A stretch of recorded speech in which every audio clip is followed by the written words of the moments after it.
Ladies and gentlemen, thank you so much for tuning in. Trump approval at personal best 49%, February 4th, 2020 Gallup. I want to read you this because it's important. Approval among Republicans hits 94%. Poll shows highest party polarization on record. Half of registered voters say Trump deserves to be reelected. This is Gallup, February 4th, 2020. Okay. So today, President Trump sends out the message, 96% approval rating among Republicans. Now, you have Washington Post journalists, you have Clinton, former campaign officials for Madam Secretary, you have the Washington Post, New York Times. You have a whole bunch of people saying, this is not true. This is not true. It's closer to 80%. It's closer to 85%. There was a flotilla of 1,000 boats in Jacksonville there was a flotilla of 1,000 boats in Jacksonville for President Trump's birthday. And he got close to 1 million people to register for his Oklahoma rally. Okay, there was a flotilla of 1,000 boats. Do you understand? You wouldn't even get like drifting plywood to show up to celebrate Biden's birthday. So you wouldn't even get like a raft or like, some kind of like okay, this is the point.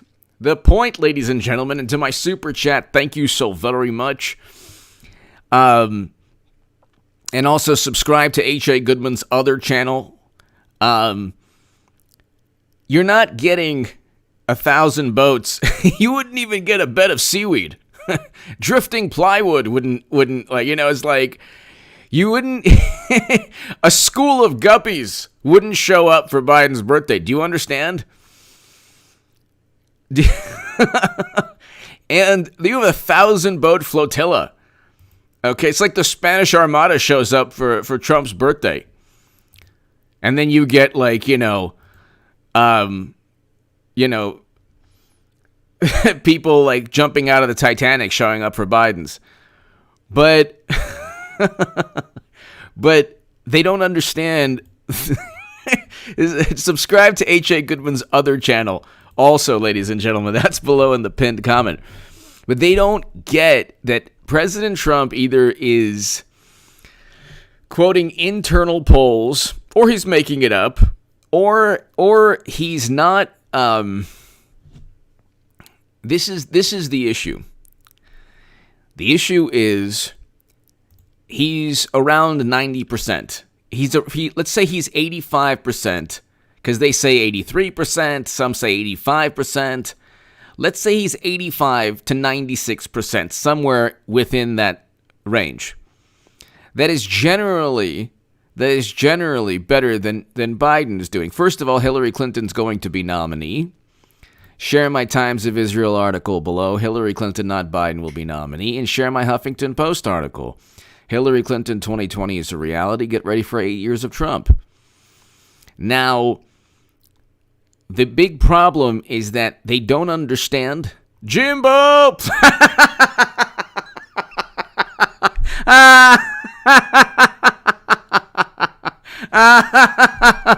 Plankton for Biden. Yeah. Deep sea creatures for Biden. Yeah. Orange Grove 55. First Emperor Palpatine returns. Hillary soon. Been a crazy year. Orange Grove 55. Yes. Thank you. Drifting plywood. Away Canadian. Thank you. You wouldn't even get kelp. Drifting beds of kelp for Biden or seaweed or whatever. Okay.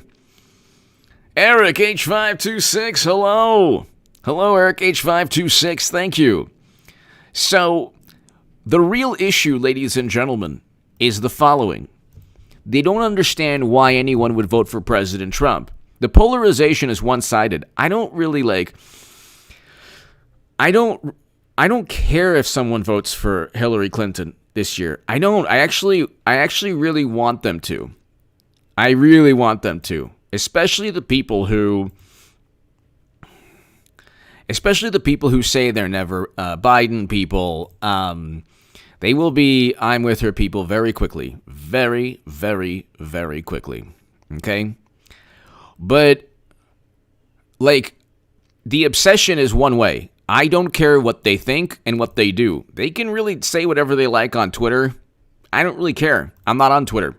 If you see anyone impersonating me, please report them to Twitter. I'm not on Twitter and I don't care. I don't care. They can do their thing. God bless them. And unlike Democrats, I want Madam Secretary to run. Okay? So, I want Madam Secretary to run. And, you have to understand, they don't,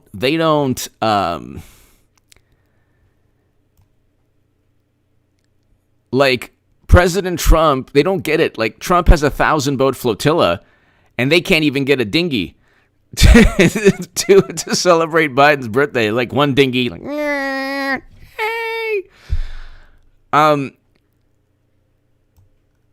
The issue is that they don't understand why anyone would vote. They don't want... Luke, St. Martin, Eric H526, hello. 2 best moderators in all of YouTube. They don't understand why people would vote for President Trump. I understand. People, like Republicans, or I should say Trump supporters, see...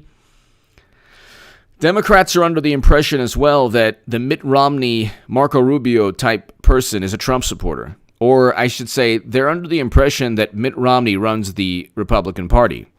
Okay, the Lincoln Project people are castaways and rejects from the Bush administration.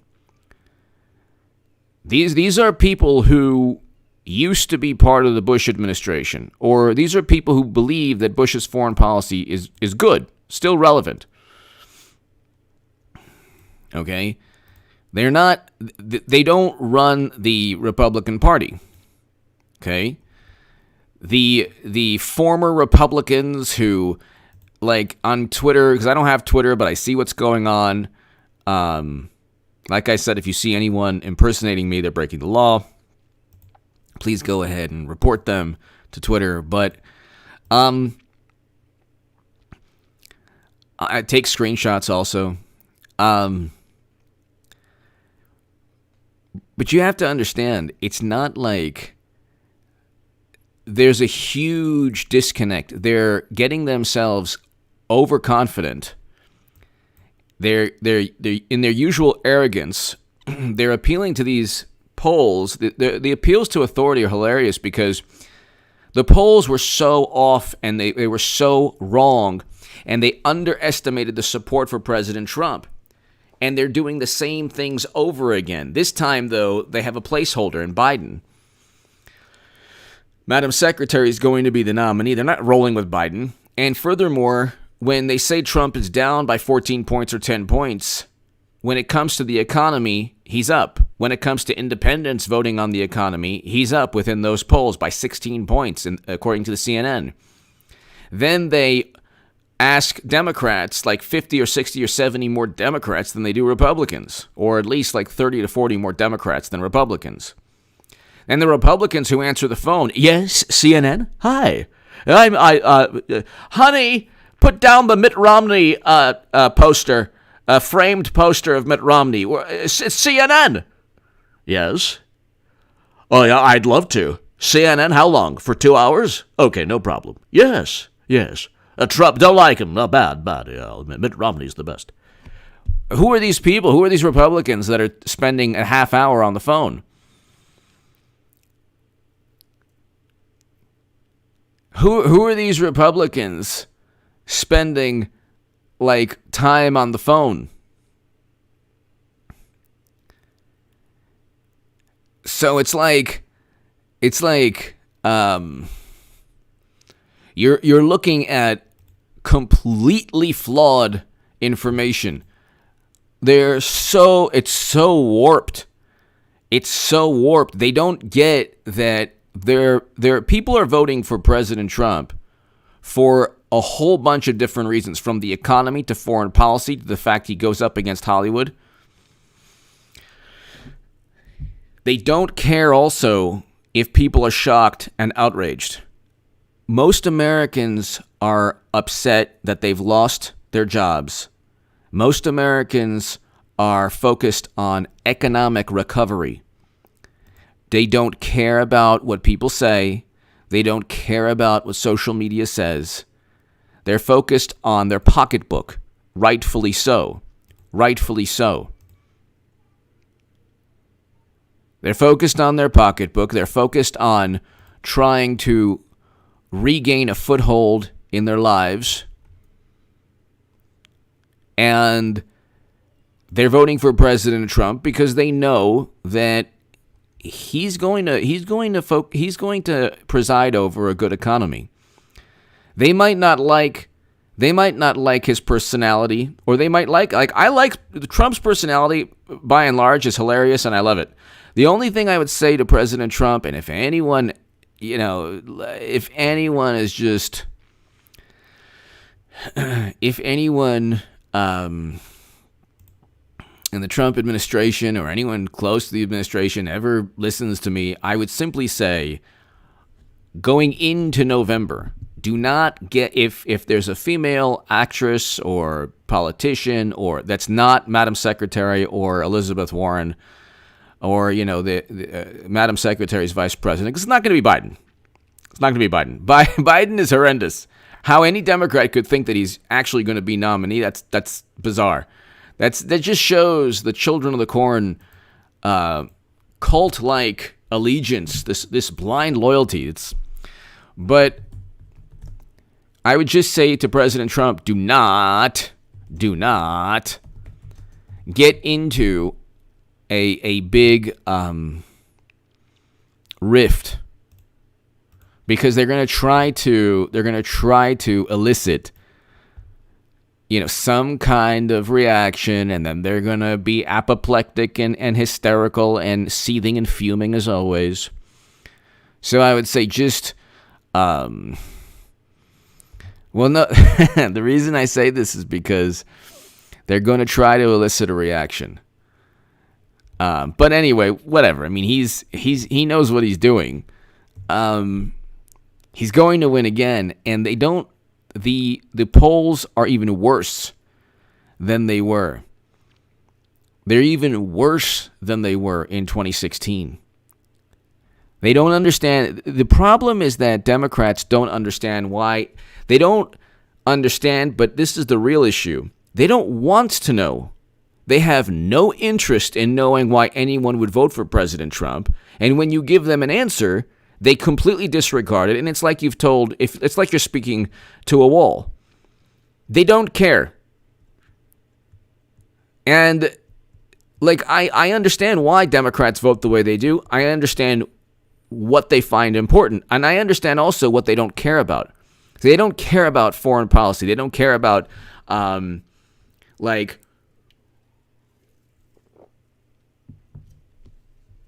they don't care about leaving Americans in places of conflict forever. We've had 20 years, and it was never supposed to be a situation like Germany and Japan, and he's already bringing home troops from Germany. So, you have a situation, ladies and gentlemen, where they've created their own world. It's more than just a bubble. They've created their own world. They've created their own language. The semantics are, words like peaceful and outraged and interference. These have taken on mythological proportions to Democrats. Okay.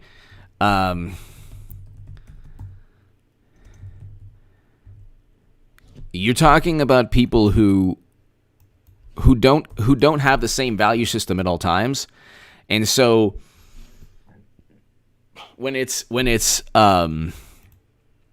Tara Reid, don't believe. But when it's Kavanaugh, oh my God, you better believe.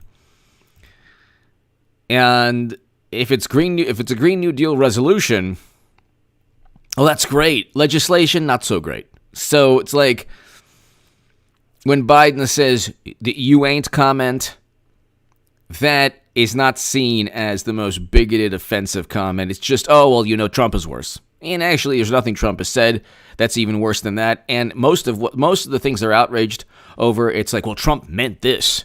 They can't really get him on the actual words, so they have to say, well, he meant a certain thing. But he has a 1,000-boat flotilla. Drifting plywood wouldn't show up for Biden's birthday. Then you have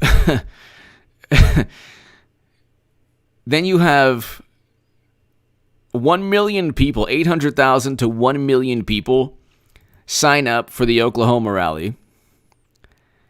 And it's like they don't get it. They don't understand. Then they're like, well, he's going to lose Iowa. Not only will he win Iowa, he could win Minnesota.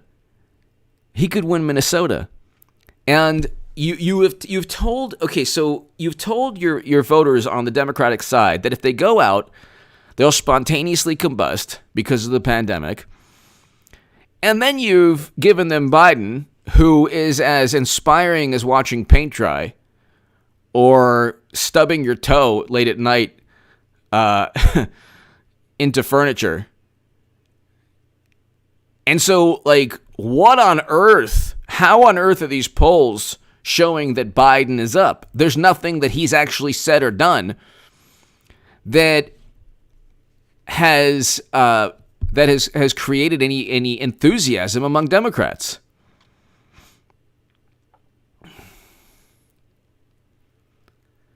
There's nothing that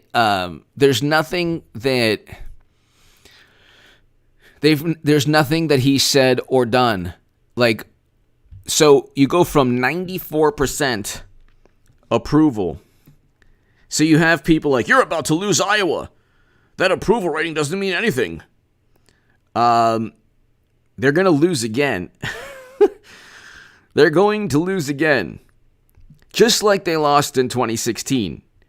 The difference being they're not going to have the United States intelligence community or whatever, corrupt officials to help them ease the pain of losing.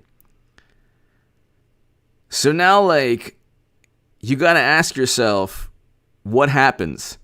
See, I've already fast forwarded. I'm already thinking to November 4th, the day after. J-Man! No, J-Man, that's, I definitely don't assume that, and I'll tell you why. Don't assume that, because it's not that serious. Because we're on the winning side. We're going to win. We're going to win. And you know what? It's just a matter now of how big will the victory be. Okay? You're talking about potential future Supreme Court picks. You're talking about, I'm confident we'll keep the Senate. I'm not sure about the House. But you're talking about pretty much the end. So, J-Man, you're talking about pretty much the end of the Democratic political paradigm. And this is a Clintonian political paradigm. This is a political paradigm. Hunty, hello. Ebenezer Adams, hello. You're talking about a political paradigm that started with the Clintons. And you have media. See, you have media serving as like an extension of the Democratic Party. In a way, it was an extension of the Bush administration. It was an extension of the Bush administration in the early 2000s. So media and intelligence operatives or chiefs, they slithered to Nacho Livestream, hello. They slithered to whichever side they deem most lucrative or most influential. So, I mean, media and intelligence chiefs, they take turns.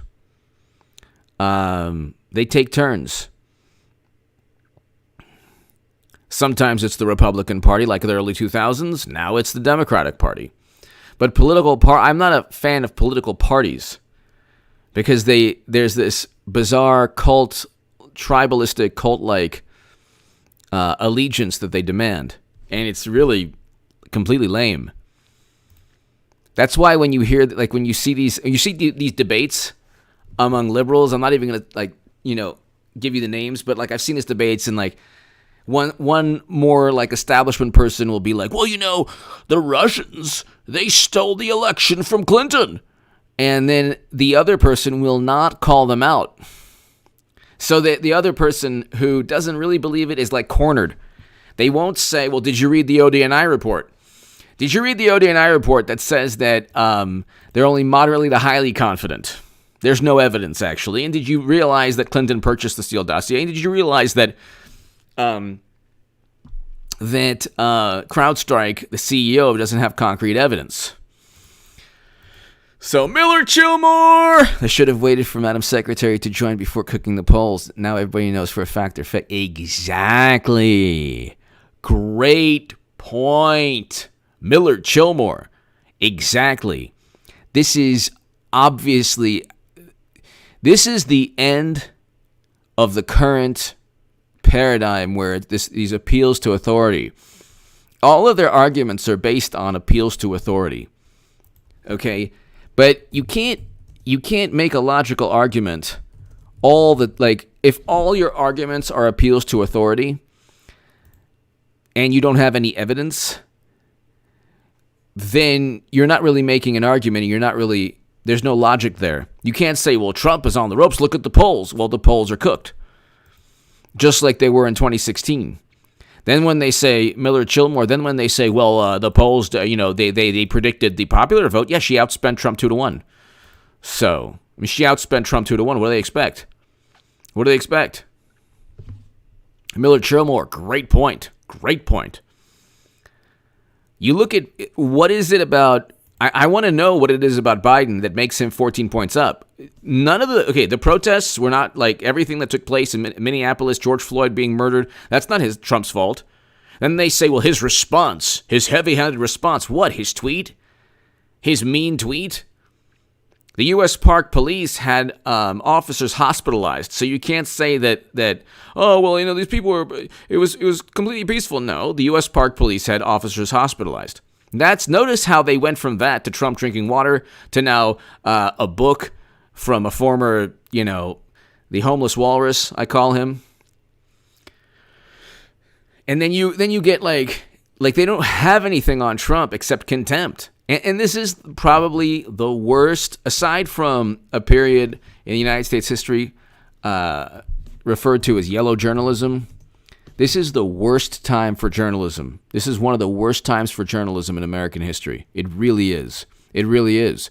There's no emphasis on there's no investigative journalism. There's no emphasis on William R. Abrams III. Hey, Cousin Goodman. Hello, Cousin William. There's no emphasis on truth, objective truth, where it's like, you just let the chips fall where they may, and if it happens to help Trump or if it happens to help Clinton, whatever. But they don't have anything on Trump. They say, well, he should be arrested. For what? They didn't impeach him on anything. What did they impeach him on? I want to know what they impeached him on. 2 very vague, subjective allegations. Obstruction of Congress? Every president does that. Name a president that didn't obstruct Congress in some manner. And then abuse of power. Why? Because he withheld military assistance from the same country that apparently was so corrupt that Biden had to force out a prosecutor. How does that work?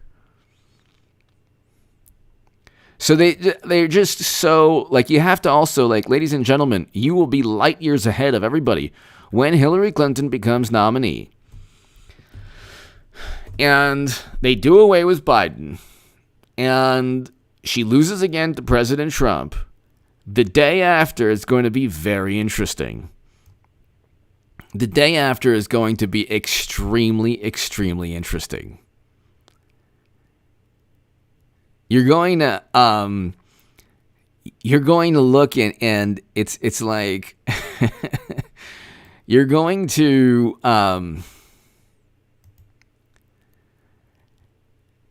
it's pretty much, there's going to be a blame game, and I'll know exactly why Democrats lost. Democrats lost because they run on groupthink.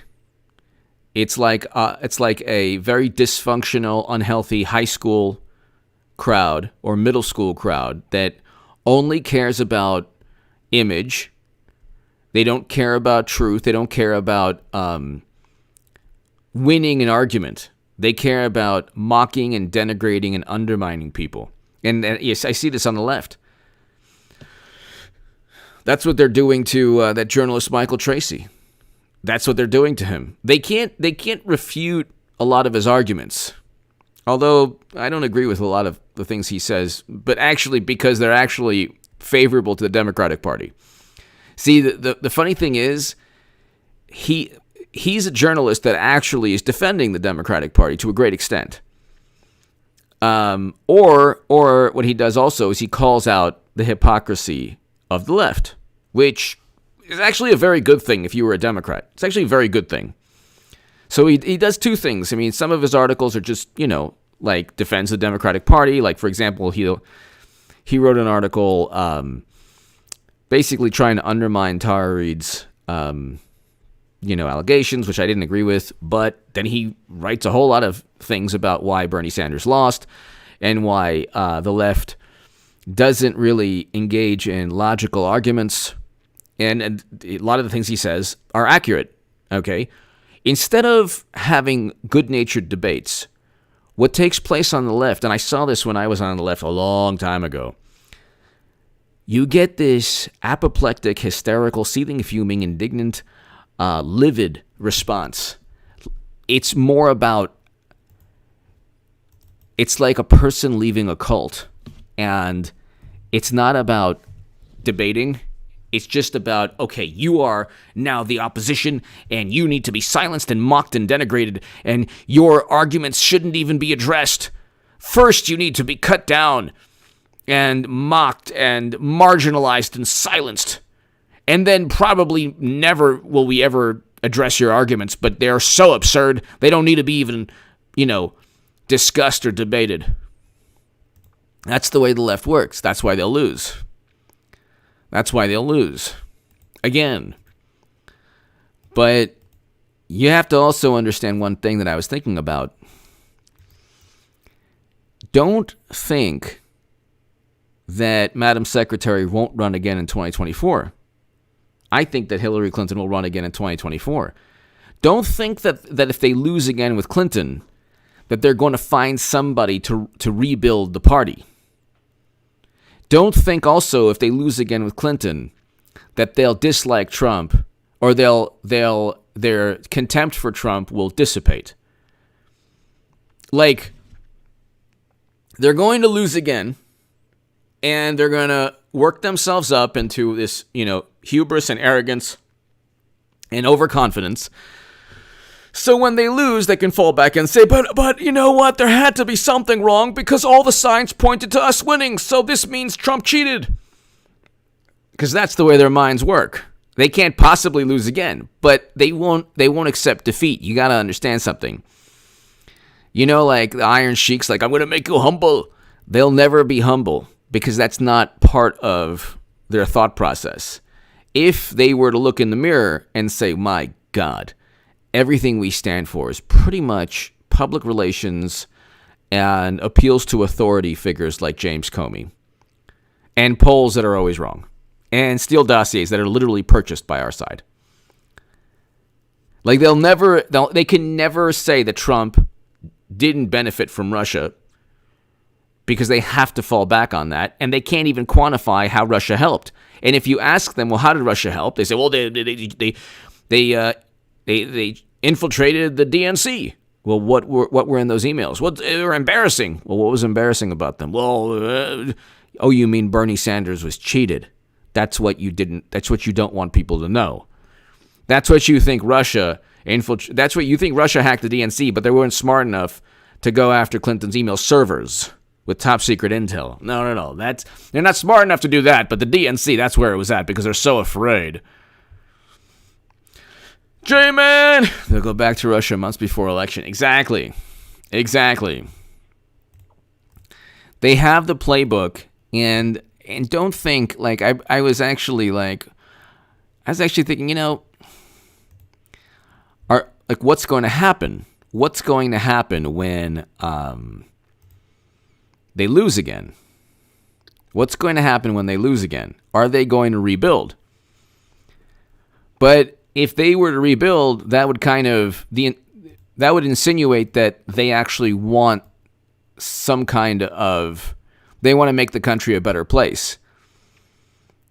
You can disagree with Trump or like Trump or disagree with him or think that he's horrible or really think he's amazing, but he wants to make the country a better place. He really does. That's why he signed the recent executive order. That's why he signed prison reform. That's why he presided over record low unemployment. When the economy rebounds, they won't be able to say it's President Obama's economy, but they probably will. So they'll never give him credit about anything. Democrats just want to hold on and attain more political influence and power. That's it. They claim they care about climate change, but then they come out with a resolution. Where's the major legislation? Okay. They don't care about foreign policy. They'd rather, if it's keeping American soldiers in places of conflict that we've been in for 20 years without any end in sight, aside from President Trump reversing U.S. foreign policy, they're okay with that. They actually don't like the fact that President Trump is reversing U.S. foreign policy. They would rather obsess over the Mueller probe and the fact that Russia cheated them for 3 years, while at the same time saying that Trump won't accept. Listen to them. Trump won't accept the election results. They've spent every day for the past 3 years obsessing. William R. Abrams. Oh my goodness. William, I can't speak of such things on live streams.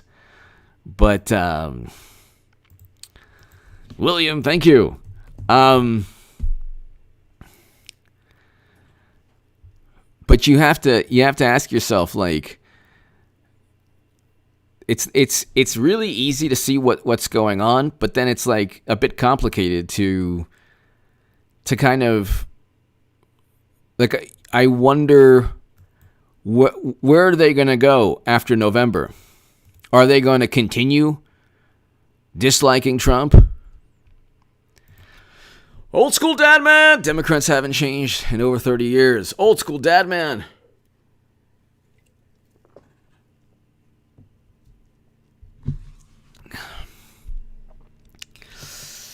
Old school dad man, thank you.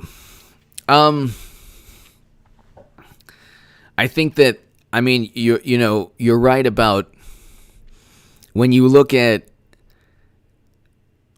Bill Clinton. What he did was he got Democrats out of the abyss that Jimmy Carter got them into.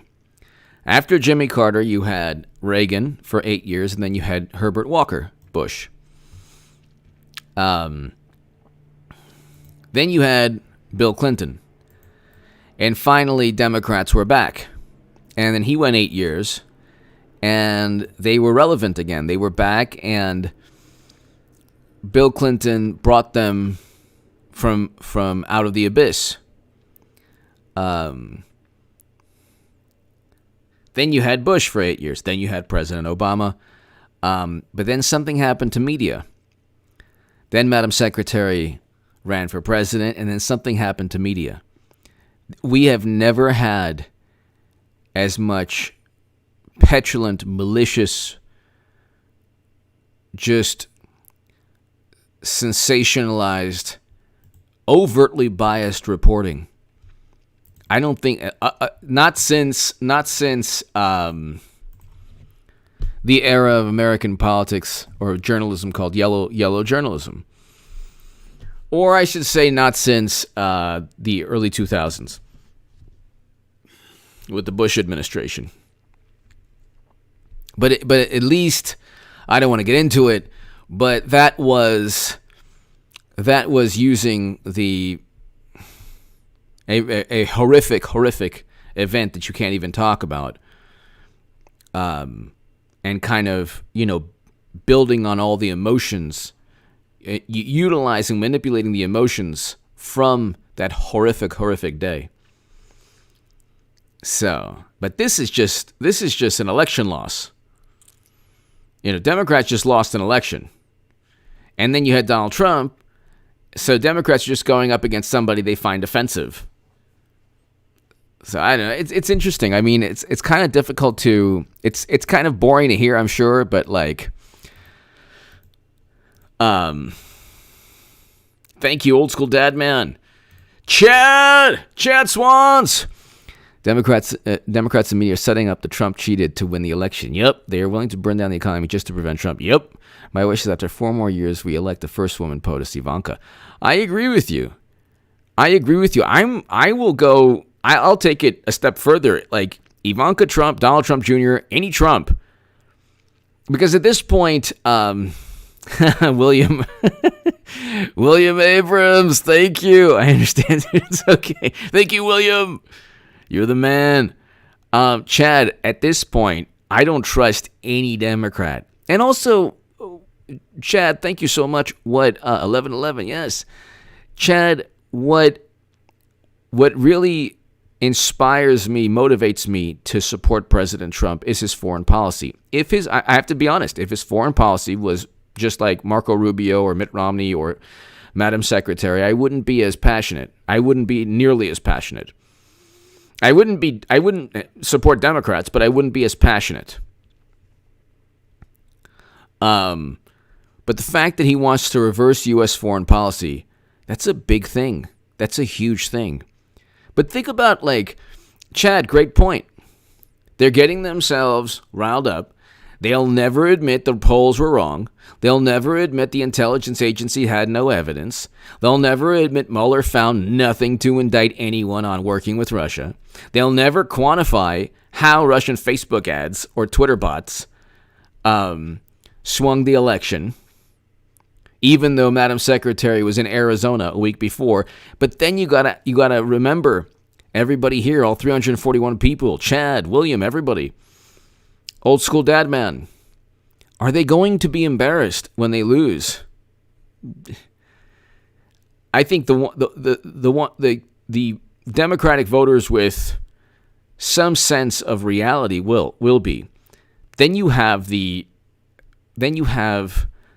Democrats who view Trump to be just the biggest monster, the most horrific monster ever created. And they won't be embarrassed. They'll be like, you know what, we tried. I don't care. I'm still gonna be opposed to Trump. Like, they won't realize that they have been on the wrong side of history. They keep talking about history as if you look back at U.S. history and the intelligence chiefs have been on the right side of history. Yes, ever since from Pearl Harbor to the Bay of Pigs to the Gulf of Tonkin to Bush's foreign policy to now Facebook ads. Wow, what a great track record.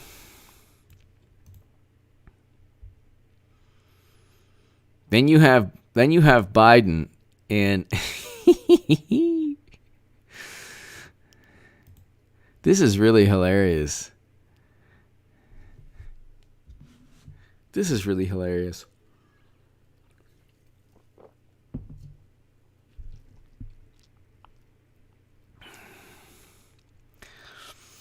You have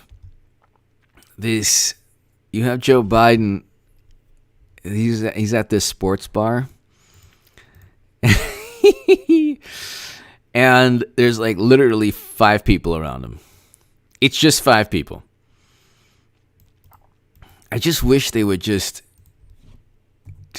Madam Secretary and her campaign, just give me the victory. Just go ahead and start the campaign, start the nomination. Every day, ladies and gentlemen, every single day, we get closer to the obvious decision. Every single day, we get closer to the obvious decision, which is they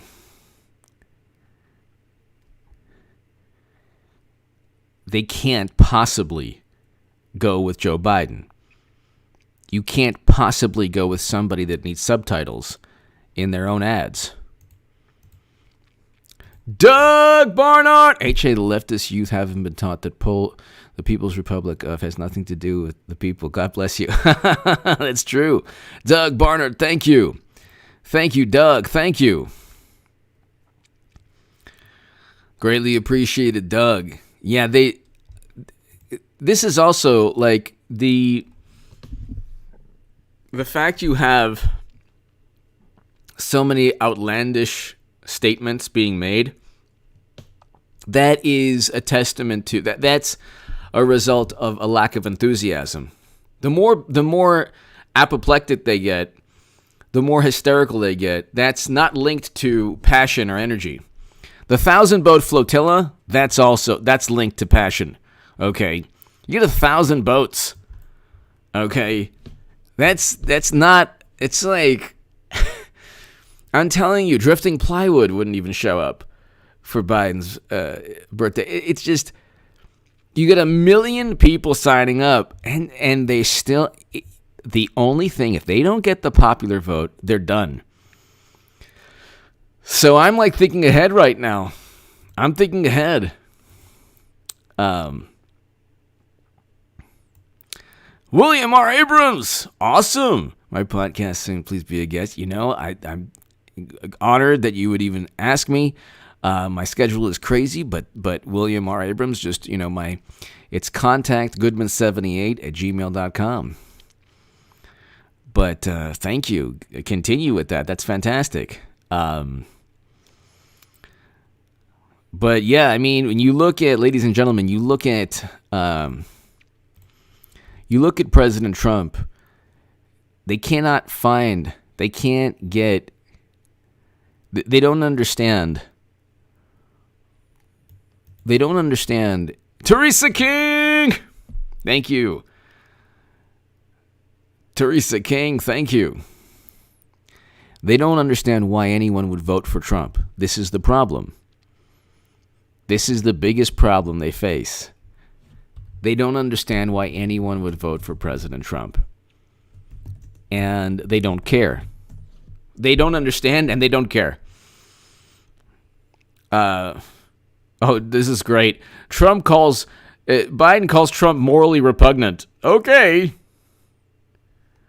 As if Biden has any... It's like, look what they did to Tara Reid. It's unbelievable. The media is just the most duplicitous and disingenuous entity that's ever existed. It's unbelievable. NPR, Biden has the advantage over Trump in 2020 battleground match. No, he doesn't.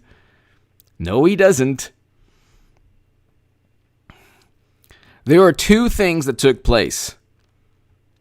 The murder of George Floyd in Minneapolis, a Democratic-run city and a Democratic-run state, with the mayor, the governor, the senators all Democrat.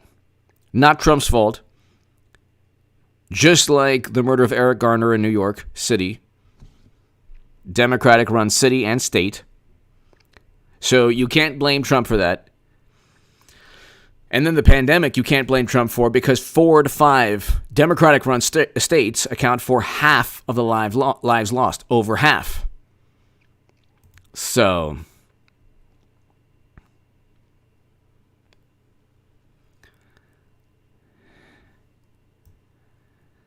They keep on harping on the same things. Oh, the pandemic is Trump's fault. No, it's not. People don't think that way. They don't.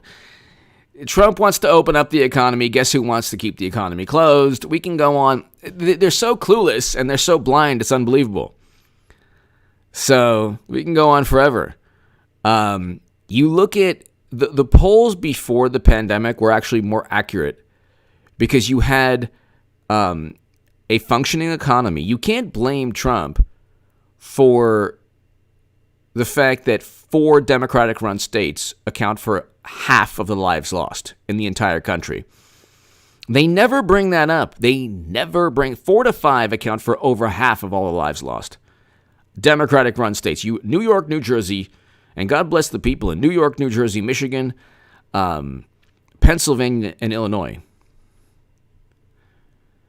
That's over half of all the lives lost in the entire country. And the epicenter in the entire planet is New York. And then Madam Secretary tweets out these graphs like, oh, well, look at the United States. Like, well, yeah, those other countries don't have New York. They don't have all the wonderful politicians in New York. So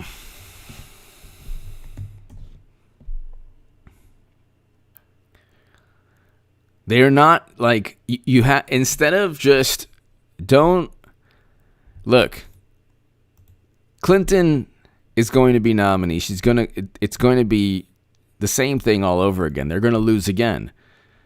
The question now is what happens? The question is not who will win. I'm telling you, President Trump is in the driver's seat. He's in the driver's seat.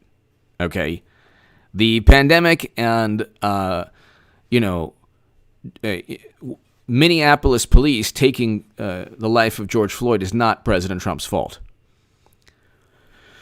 So, and then there was no, like, they say, well, his people dislike his response. Well, his response was what? He wrote a tweet that people took out of context as usual.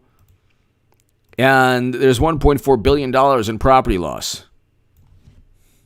Then you have this, I don't even want to get into, I'm not even going to get into Joe Biden anymore. I could go on forever. He always has a picture with the mask hanging off his ear. What's the point? Wear it or don't wear it. Well, you think you're cool with the mask hanging off your ear? It's just unbelievable. When he picks his vice president, if it's not Clinton, it is going to be an absolute train wreck. Because he can't, even the mask looks bad. It's not that Biden looks bad with them. The mask actually looks bad on Biden. So imagine what he'll do to his vice president. Okay? But here you have, like,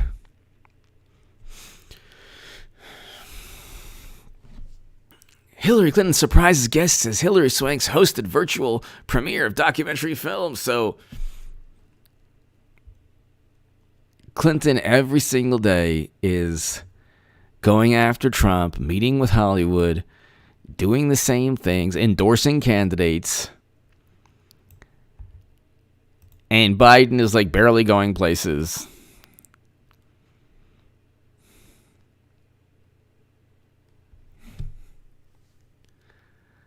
Then Clinton said that Donald Trump tried to hijack Christianity. As the Bible, is set ablaze in her hands.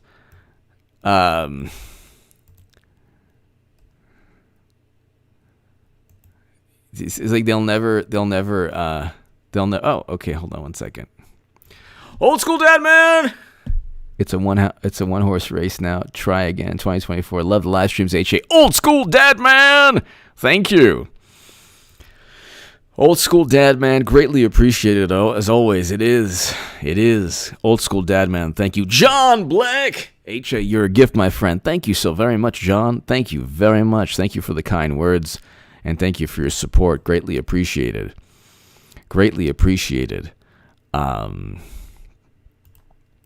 John, thank you.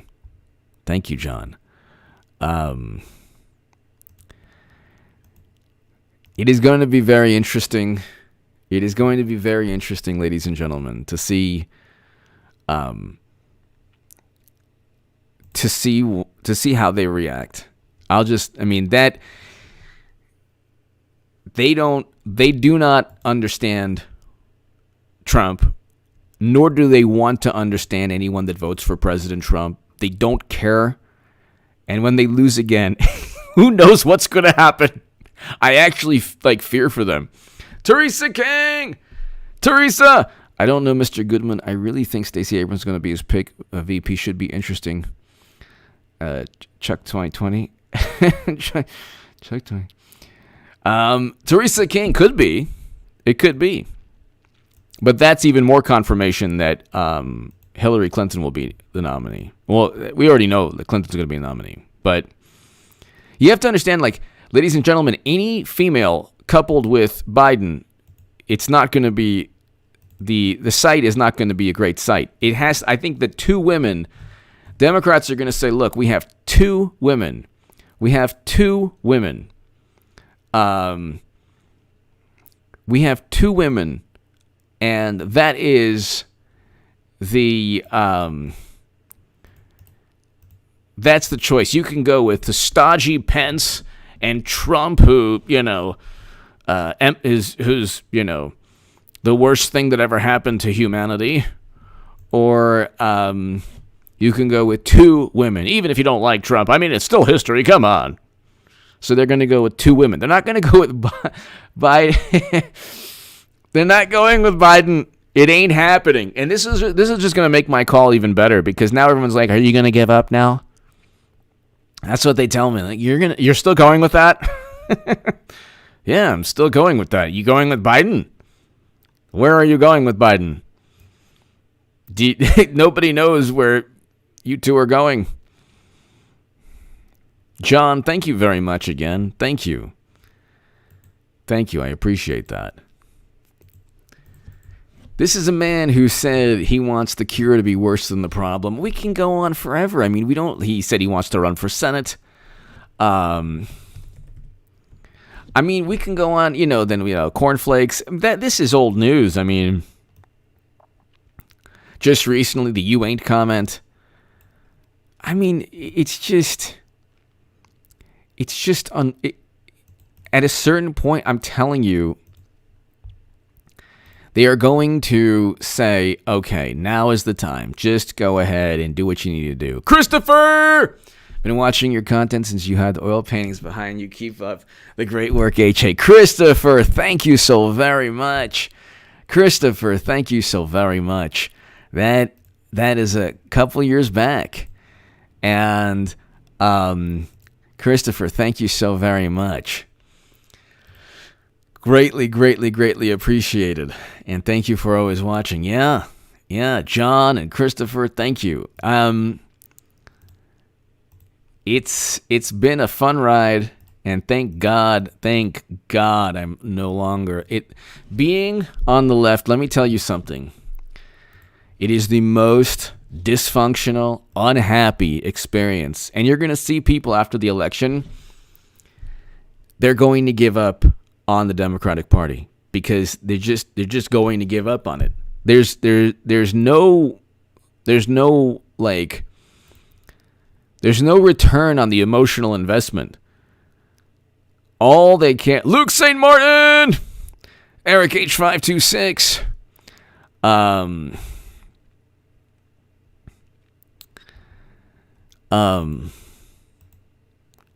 there's no return on all of that contempt for Trump. And it's going to be like this. Like, I spent 4 years, just despising Trump, and all I got was this t-shirt.